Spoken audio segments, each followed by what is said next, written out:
Hi everyone, welcome to my channel. In this video, we will talk about how to build a serverless to-do website using Gatsby, React.js and AWS AppSync. पिछले video में हमने बात की थी कि कैसे हम अपनी एक सर्वरलेस API बना सकते हैं using AWS AppSync, Lambda function and DynamoDB database. अगर आपने मेरी पिछली वीडियो नहीं देखी तो आप मेरे चैनल पर जाके ये वीडियो देख सकते हैं या मेरी वीडियो लाजमी देखें क्योंकि हम यही API अब अपनी वेबसाइट के साथ इंटीग्रेट करने जा रहे हैं। तो इस वीडियो में अब हम अपने इस बैकएंड एपीआई को अपने फ्रंट एंड के साथ इंटीग्रेट करेंगे। तो फ्रंट एंड के लिए जो मैं फ्रेमवर्क यूज करूंगा वो गेट्सबी का करूंगा। गेट्सबी क्या है? Gatsby react based open source framework है। अगर आपका कंसर्न परफॉर्मेंस पे है, स्केलेबिलिटी पे है और बिल्ट इन सिक्योरिटी पे है तो गेट्सबी आपके लिए बेस्ट चॉइस है। तो सबसे पहले हम अपनी एपीआई चेक कर लेंगे। सबसे पहले हम अपने एडब्ल्यूएस अकाउंट पे जाएंगे और हम अपनी ग्राफिकल एपीआई ये देख लेंगे ये वर्क कर रही है नहीं। तो ये हमारा डायनामोडी डेटाबेस है, तो उसमें 2 रिकॉर्ड ऑलरेडी एग्जिस्ट कर रहे हैं, जो हमने पहले ऐड किए हुए हैं और इसके साथ ये हमारी ग्राफिकल की एपीआई है। जैसे ही हम इस एपीआई को टेस्ट करेंगे, तो ये हमारा सारा रिकॉर्ड लेके आ जाएगा। Let test our query operation. ये हमारा सारा डेटा डेटाबेस लेके आ जाएगा। तो हमारी एपीआई वर्क कर रही है। अब हम अपनी इस एपीआई को अपने फ्रंट एंड के साथ इंटीग्रेट करेंगे। Let's get start to making our front end website. तो उसके लिए हमें एक फ़ोल्डर ओपन करना होगा। हम अपनी वेबसाइट इसी फ़ोल्डर के अंदर बनाएँगे जहाँ हमारा बैकएंड पर है। तो सीएमडी ओपन कर लेते हैं। तो सबसे पहले हमारी प्रीरिक्विज़िट्स हैं प्रोजेक्ट स्टार्ट करने से पहले कि हमारे सिस्टम के अंदर नोड.जेएस इंस्टॉल हो, जैसे कि हमने पिछली वीडियो में बात की थी। और इसी तरह ये सारी प्रीरिक्विज़िट्स पहले वाली ही हैं। तो एक नई प्रीरिक्विज़िट्स जो मैंने ऐड की है वो है गेट्सबी सीएलए की। तो हमने जब ये कमांड चलानी है तो हमारे ग्लोबली हमारे सिस्टम के ऊपर गेट्सबी सीएलए कॉन्फ़िगरेशन हो जाएगी। Let's copy this command and paste into command prompt. npm install -g gatsby -cli। ये कमांड हमारे सिस्टम के ऊपर गेट्सबी सीएलए को ग्लोबली इंस्टॉल कर देगी। ये कमांड ज़रूरी है हमारे सिस्टम के ऊपर गेट्सबी की कॉन्फ़िगरेशन करने के लिए। ओके, हमारे सिस्टम के ऊपर गेट्सबी सीएलए कॉन्फ़िगरेशन हो चुका है। अब हम इसका वर्जन चेक कर लेंगे कौन सा गेट्सबी का वर्जन इंस्टॉल हुआ है। Gatsby latest version. ओके, हमारे सिस्टम के ऊपर गेट्सबी का वर्जन सक्सेसफुली इंस्टॉल हो चुका है। अब हम अपने सिस्टम के ऊपर गेट्सबी का बॉयलरप्लेट कोड डाउनलोड कर लेंगे। उसके लिए हम कमांड जो चलाएंगे वो है ये कमांड हमारे सिस्टम के ऊपर गेट्सबी का बॉयलरप्लेट कोड इंस्टॉल कर लेगी। Gatsby new Gatsby front end. Gatsby front end is the name of our website name. आप इसके अलावा अपना कोई भी नाम रख सकते हैं। और ये http://gatsby-gatsby starter hello world, यहाँ से आपका ये कोड उठ के आएगा और ये आपके लोकल सिस्टम के ऊपर इसका बॉयलरप्लेट कोड इंस्टॉल हो जाएगा। Let's run this command. जैसे ही ये गेट्सबी का बॉयलरप्लेट कोड हमारे फ़ोल्डर के अंदर इंस्टॉल होगा, इसको हम अपने कोड एडिटर के अंदर ओपन कर लेंगे और अपना फ्रंट एंड का कोड लिखना शुरू करेंगे। Let's wait few second to finish this installation. तो हमारे फ़ोल्डर के अंदर गेट्सबी की इंस्टॉलेशन कंप्लीट हो चुकी है। तो हमें इसको वीएस कोड के अंदर ओपन करेंगे। सीडी हमारा फ़ोल्डर का नेम जो हमने रखा था वो गेट्सबी फ्रंट एंड के नाम से रखा था, तो इसको ओपन कर लेते हैं। सीडी गेट्सबी फ्रंट एंड और इसको हम कमांड प्रॉम्प्ट के ऊपर ओपन कर लेते हैं कोड स्पेस डॉट की मदद से। तो ये आप देख सकते हैं कि हमारा गेट्सबी का कोड बॉयलरप्लेट कोड इंस्टॉल हो चुका है। नाउ अब हम सबसे पहले हमें अपने एपीआई को अपने फ्रंट एंड के साथ इंटीग्रेट करना है। तो उसके लिए हम अपोलो क्लाइंट की सर्विस यूज़ करेंगे। अपोलो क्लाइंट है क्या? Apollo client graphical data manage करने के लिए यूज़ किया जाता है। तो हम अपनी एपीआई को एपसिंक से गेट करने के लिए ग्राफिकल अपोलो क्लाइंट की सर्विस यूज़ करेंगे अपने गेट्सबी फ्रंट एंड के अंदर। तो उसके लिए मैं यहाँ तो उसके लिए सोर्स फ़ोल्डर के अंदर मैं फ़ोल्डर बना लूँगा अपोलो। और इस अपोलो फ़ोल्डर के अंदर मैं एक client.js की एक फाइल क्रिएट कर लेता हूँ। तो अपोलो क्लाइंट की सर्विस यूज़ करने के लिए मुझे अपोलो क्लाइंट अपने इस फ़ोल्डर के अंदर इंस्टॉल करना होगा। तो उसके लिए मैं इसको इंस्टॉल कर लेता हूँ npm i@apollo client।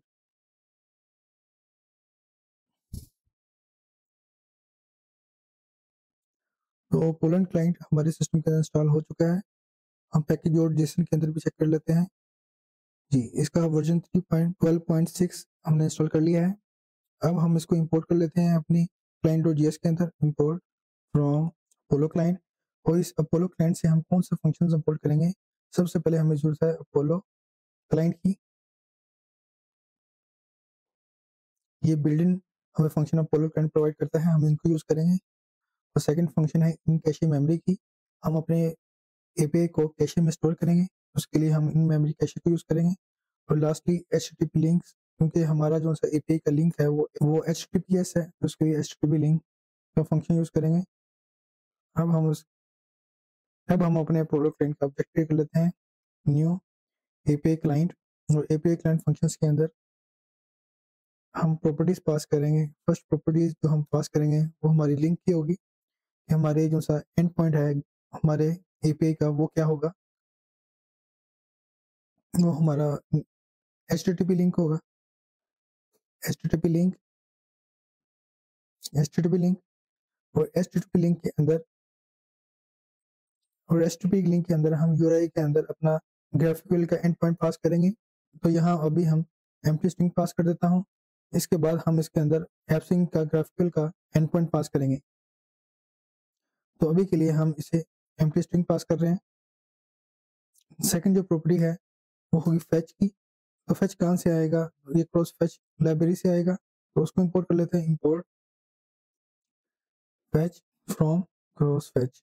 ये बिल्ट इन लाइब्रेरी है, इसको हम यहाँ पे पेस्ट कर लेते हैं। ये इस फेच का काम क्या होगा? ये हमारी एपीआई को हमारे एंड पॉइंट से फेच करेगा। इसके लिए ये फेच का हमने फंक्शन यूज किया है।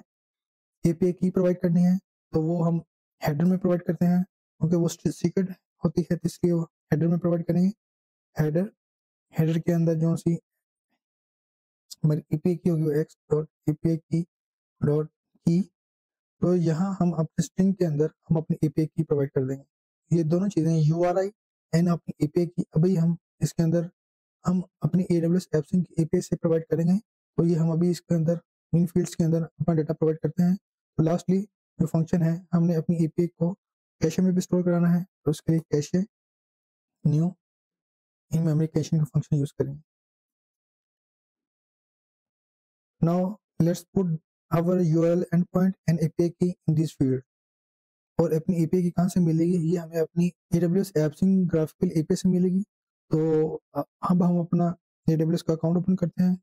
AWS I will log in। Search bar में हम एप्सिंग सर्च करेंगे और इसके अंदर ये हमारी API है जो हमने एप्सिंग के अंदर डिप्लॉय ऑलरेडी की हुई है। इस पर क्लिक करेंगे, सेटिंग में जाएंगे। वो सेटिंग में जाकर ये यहाँ से हमें अपनी ग्राफिकल का एंड पॉइंट मिल जाएगा। इसको कॉपी करेंगे और इसको हम यूआरएल के अंदर आके पेस्ट कर देंगे। और सेकंड जो हमारी फील्ड थी वो एपीआई की थी, वो हमें कहाँ से मिलेगी? हम स्क्रॉल डाउन करेंगे तो यहाँ प्राइमरी ऑथराइजेशन के नीचे आके हमें अपनी एपीआई की मिल जाएगी। हम इसको यहाँ से कॉपी करेंगे और इसको भी यहाँ पे आके पेस्ट कर देंगे। तो यहाँ तक हमने क्या काम किया है? तो यहाँ तक हमने अपनी ग्राफिकल एपीआई को जो कि AWS एप्सिंग के ऊपर है, उसको हमने अपने गेट्सबी के साथ लिंक कर लिया है using the help of Apollo client. Apollo client as a middleware काम कर रहा है हमारे गेट्सबी और हमारे AWS एप्सिंग सर्विस के दरमियान। तो इस अपोलो क्लाइंट को हम एक वेरिएबल में ले लेते हैं, स्टोर कर लेते हैं। तो उसके लिए कॉन्स्ट क्लाइंट, और क्योंकि इसको मैंने अब दूसरी फाइल्स के अंदर भी यूज करना है तो उसके लिए मैं एक्सपोर्ट कर लूंगा यहाँ से। अब हमें इस अपनी एपीआई को अपने तमाम प्रोजेक्ट की फाइल्स के अंदर यूज करना है, तो उसके लिए मुझे अपोलो क्लाइंट के प्रोवाइडर की जरूरत है। तो उस प्रोवाइडर को मैं क्रिएट कर लेता हूँ। तो मैं सोर्स के अंदर जाके एक फाइल क्रिएट कर लेता हूँ। उस फाइल का नाम रखूंगा wrap root element dot JS. उस रैप रूट के अंदर मुझे किन किन की जरूरत है उसको इंपोर्ट कर लेता हूँ। इंपोर्ट रिएक्ट, उसमें रिएक्ट की जरूरत है। सेकंड हमें जो सी हमारी ये फाइल है अपोलो क्लाइंट के अंदर क्लाइंट की, इसको हम यहाँ पे इंपोर्ट करेंगे। Import from backslash Apollo dash Apollo client client. और तीसरी हमें अपोलो प्रोवाइडर की जरूरत है। इंपोर्ट जिसकी मदद से हम अपने चाइल्ड कंपोनेंट के अंदर भी हम अपनी एपीआई को एक्सेस कर सकते हैं। Apollo provider from Apollo client. Okay, now let's create default our function. Export default function. और ये डिफॉल्ट फंक्शन क्या लेगा, ये एक एलिमेंट लेगा। ओएस पोलो प्रोवाइडर, ओएस प्रोवाइडर के अंदर जितने भी चाइल्ड होंगे इन सब में ये यूज होगा हमारा क्लाइंट। तो client is equal to client, ये क्लाइंट। Okay, import. तो यहाँ पे हमने अपने क्लाइंट का प्रोवाइडर क्रिएट कर लिया है। तो इस प्रोवाइडर को अब हम अपने तमाम फाइल्स के अंदर यूज कर सकते हैं। हमारी सोर्स के अंदर जितनी भी फाइल्स होंगी उसके अंदर हम अपनी इस एपीआई को यूज कर सकते हैं। तो उसके लिए अब हमें सिर्फ लास्ट एक फाइल क्रिएट करनी है, वो होगी गेट्सबी browser.js की और गेट्सबी ssr.js की। इन दोनों का मकसद ये होगा, अगर कोई क्लाइंट साइड से हमारी एपीआई यूज करना चाहे तो तब भी ये हमारी एपीआई यूज कर सके, और अगर कोई हमारी सर्वर साइड से हमारी एपीआई यूज करना चाहे तो वो हमारी सर्वर साइड से भी हमारी एपीआई यूज कर सके। तो उसके लिए दो फाइल्स मैं क्रिएट कर लेता हूँ यहाँ पे। पहले करूँ गेट्सबी browser.js, सेकेंड फाइल होगी गेट्सबी ssr.js।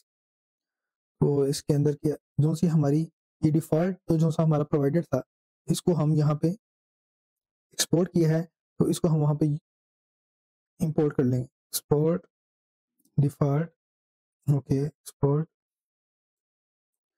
फ्रॉम, कहाँ सेव करना है, सोर्स की फाइल्स के अंदर जाके हमारा रैप रूट एलिमेंट है, तो इसके अंदर हमारा डिफॉल्ट फंक्शन है, default as wrap root element. Let's save it.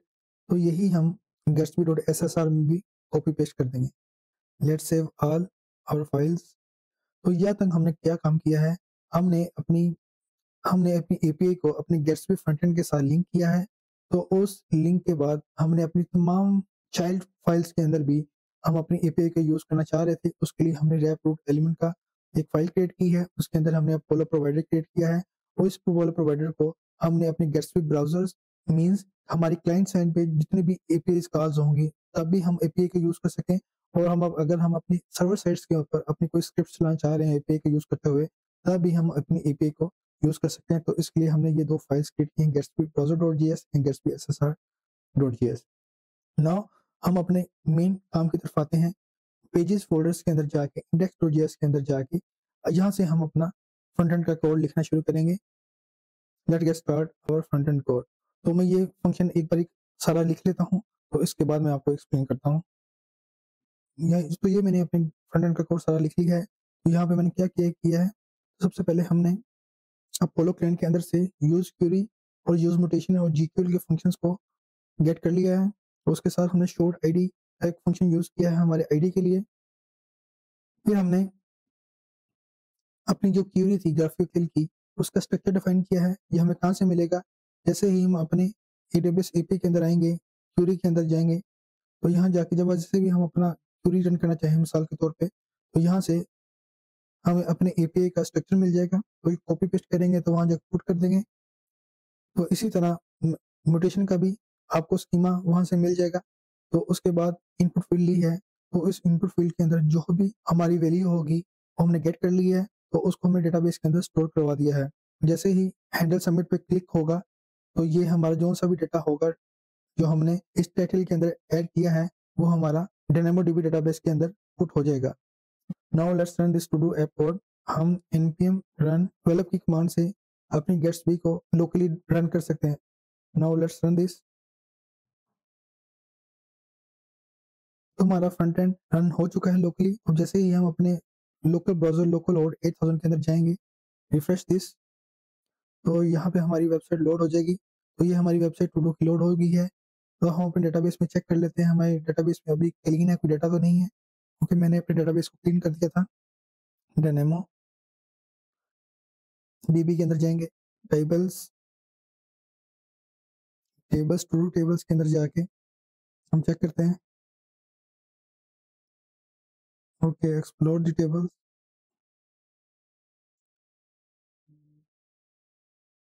तो आप देख सकते हैं हमारे टेबल के अंदर कोई भी डाटा नहीं है। तो अब हम अपने फ्रंट एंड वेबसाइट के ऊपर जाते हैं और यहाँ पे मैं ऐड करता हूँ शूज़। जैसे ही मैंने ऐड किया, अब मैं चेक करता हूँ अपने डेटाबेस के अंदर मेरा डाटा ऐड हुआ है या नहीं। Now run this. तो आप देख सकते हैं, तो यहाँ पे हमारा शूज़ का रिकॉर्ड ऐड हो गया है। उसी तरह मैं अदर रिकॉर्ड अगर ऐड करना चाहूँ, शर्ट्स,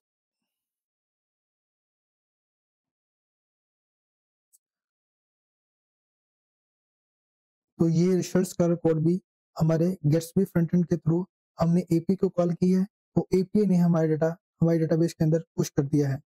तो इट्स मीन्स हमारी एपीआई फ्रंट एंड के साथ सक्सेसफुली लिंक है, वो हमारा डाटा सक्सेसफुली डेटाबेस के अंदर ऐड हो रहा है।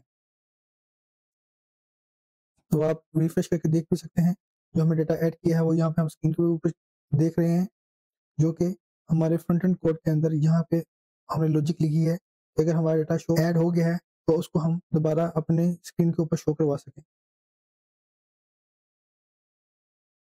तो यहाँ तक हमने सिर्फ क्रिएट टू डू का स्कीमा डिफाइन किया है। इसी तरह आप अपनी टू डू को डिलीट टू डू का भी कोड लिख सकते हैं और इसी तरह अपडेट टू डू का भी आप अपनी लॉजिक लिख सकते हैं अपने फ्रंट एंड के अंदर।